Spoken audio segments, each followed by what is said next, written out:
Bonjour, je me présente, je suis Marguerite Chérel, vice-présidente de l'ADESC, qui est une ONG de Côte d'Ivoire qui travaille en ce moment avec ICLI, Ingenieros para la Cooperación, sur un projet qui est financé par la Diputación Foral de Álava.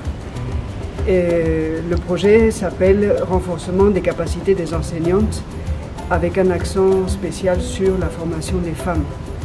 Et nous sommes vraiment très contents des résultats de ce projet. On a déjà fait 2 ans de projet, on aborde la 3e année. Le bilan est positif.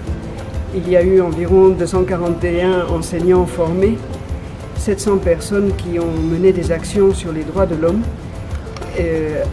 en visant spécialement l'éducation, le droit à l'éducation, la mise en pratique de ce droit. Et 450 familles qui ont participé aux journées Synergie École-Famille. C'est-à-dire qu'il s'agissait de présenter le projet aux parents et de leur montrer l'importance de leur participation dans l'éducation et la formation scolaire de leurs enfants. Et puis, plus de 50 élèves ont participé au concours sur les droits de l'homme, avec des résultats aussi très positifs et très encourageants. On voit, au bout de 2 ans déjà, des changements, même dans la façon de voir l'enseignement, puisque ce projet était impossible sans la collaboration de la structure hiérarchique du ministère de l'Éducation nationale.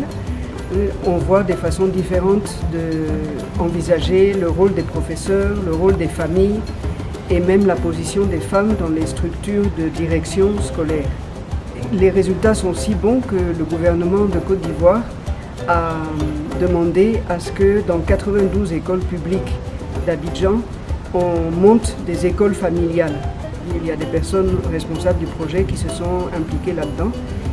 Et la formation des enseignants et des directeurs, qu'elle continue, que tous ces groupes, parents, enseignants, direction, travaillent en synergie aussi.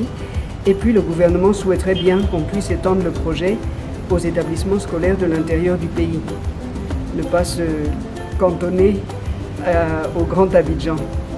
Tout le monde est bien conscient que la priorité, il faut mettre l'accent sur l'éducation des filles, que éduquer une fille, c'est éduquer une famille, c'est éduquer une nation. Et donc il faut encourager les parents à mettre leurs filles à l'école et à les maintenir à l'école aussi longtemps que leurs capacités leur permettent. Donc un grand merci à ICLI, à la Diputación Foral de Álava, parce que sans vous, on n'aurait rien pu faire de tout ça.